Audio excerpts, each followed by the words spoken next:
I got a lot to say about this movie. Hey, I'm Amy and welcome back. Venom, I don't know if it's highly anticipated because of some of the reviews as of late, but Venom, the most recent superhero movie to grace the big screen, is here. It stars Tom Hardy, it stars Michelle Williams. It is about an anti-superhero, an anti-hero, and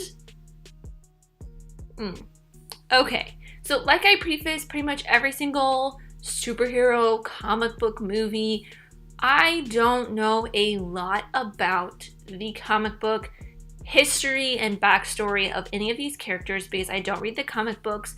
I only really know what I know about any of these characters from movies or from reading things online or from friends or other people telling me about them. But I really love watching comic book movies or superhero movies because to me they are very fun and very exciting, and I really, most of the time, will watch a lot of movies and dig just super deep into them, analyzing them, because that is the way my mind works. It's kind of the way I was taught from going to school for that kind of thing. So it's really something that's just kind of ingrained in my memory, or ingrained into my viewing of movies, although sometimes, a lot of the time, I will kind of shut my brain off and try to watch a movie as a fun thing. But going into any kind of comic book or superhero movie, I usually am able to just shut my brain off and sit there and enjoy the ride.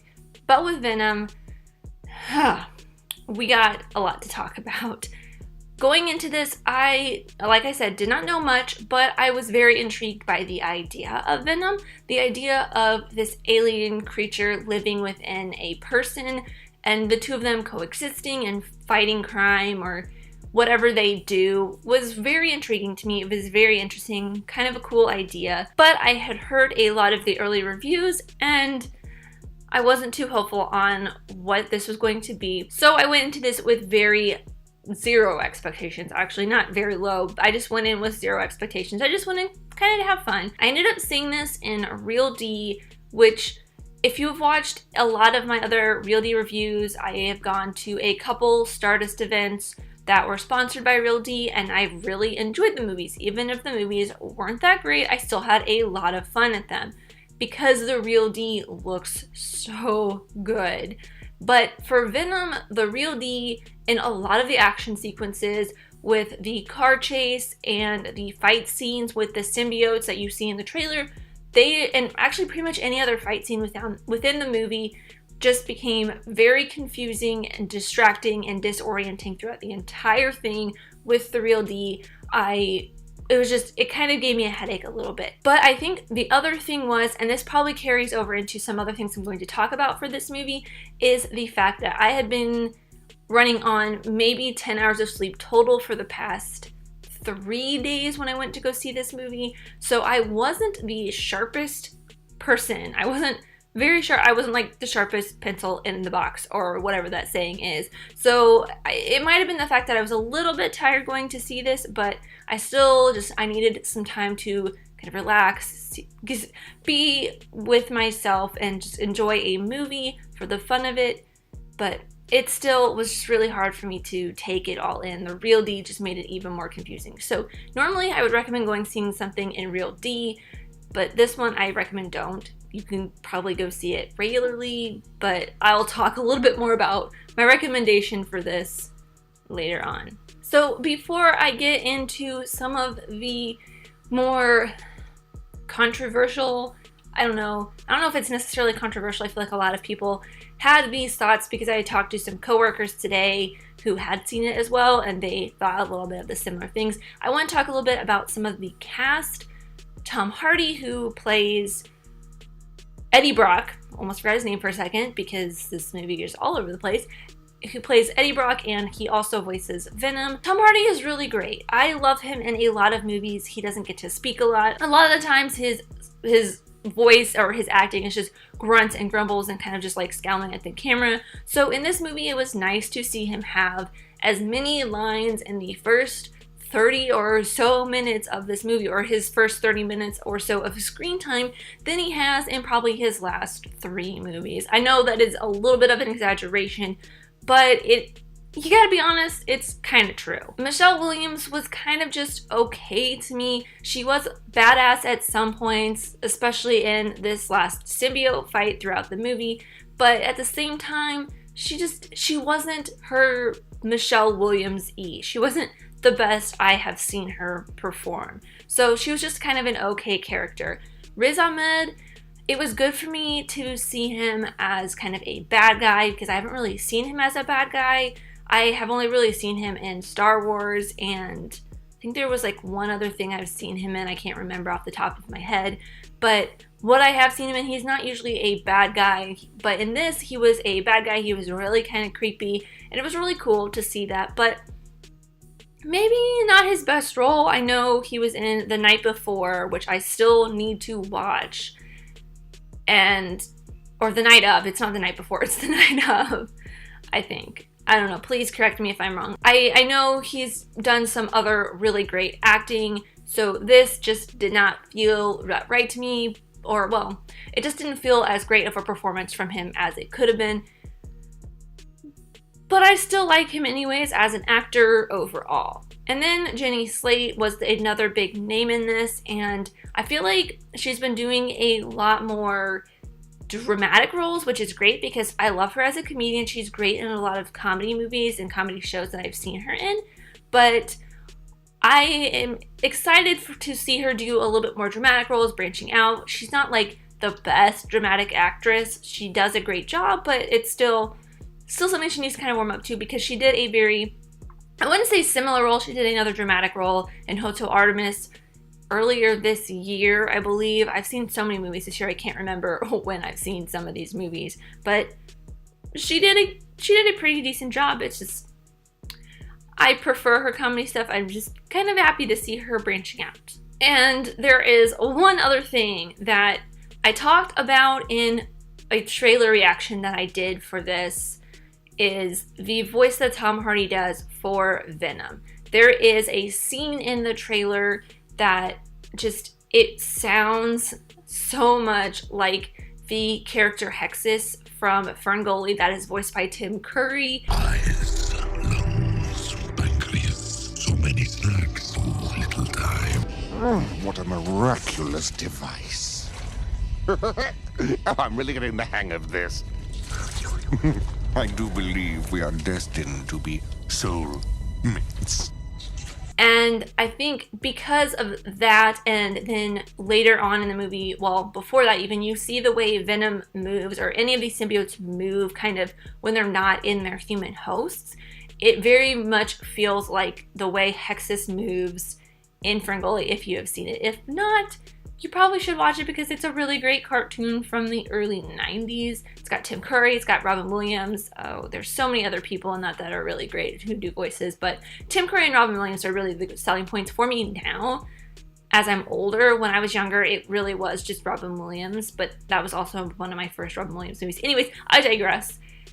It kind of weirded me out a little bit, but at the same time kind of brought me back to my childhood. So it wasn't a bad thing to me to see or to hear a Tim Curry voicing Venom at some points, but I just thought it was an interesting little thing to point out that I noticed, and I don't know if anybody else noticed. So to the meat and potatoes of this review is pretty much everything else. I am going to be very quite honest with you guys. I did not enjoy this as much as I had hoped I would. I know. To me, the beginning of this, the introduction to Tom Hardy, to Eddie Brock, is very interesting. I was very compelled by the idea of the symbiotes, like I talked about a little bit earlier. It sounds like such a cool and fun idea. I've always kind of been intrigued by this anti-hero of Venom, so it seemed interesting, but the way the movie pulled it out was the way the movie pulled it off was very slow and very strange, because there were some, okay, I don't know if I can talk about this without going into spoilers, so there will be some slight spoilers, but to be quite honest, I don't think there's anything about this movie that can be spoiled because you see pretty much everything that you're going to see in the trailer, or everything that you think is going to happen, you know it's going to happen. It happens. So there's really no spoilers in this.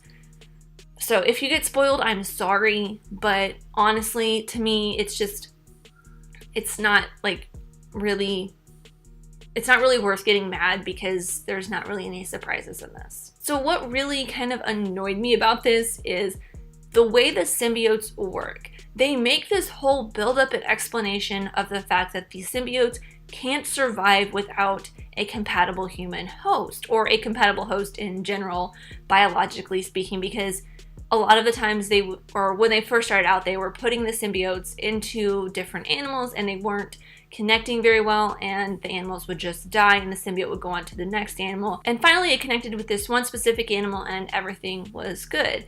So then they started human testing and the same thing had happened over and over again.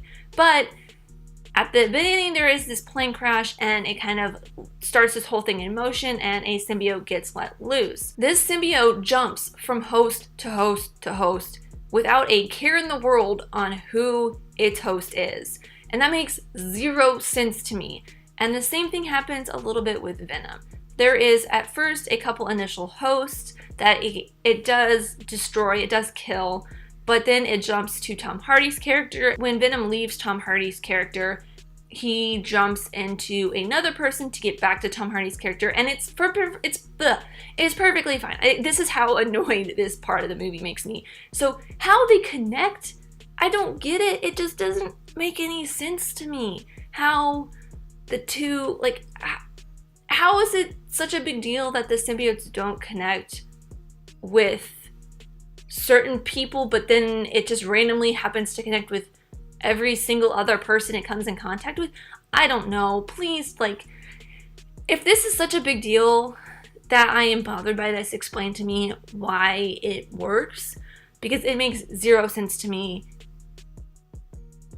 It just makes zero sense to me. And I know I'm not the only person that thinks this way because I've had conversations with other people who feel the same way. Other things that I found very annoying are the action sequences. They very slow. Well, the entire story I feel like is very slow. Build-up is just very slow in general. The action sequences get very repetitive.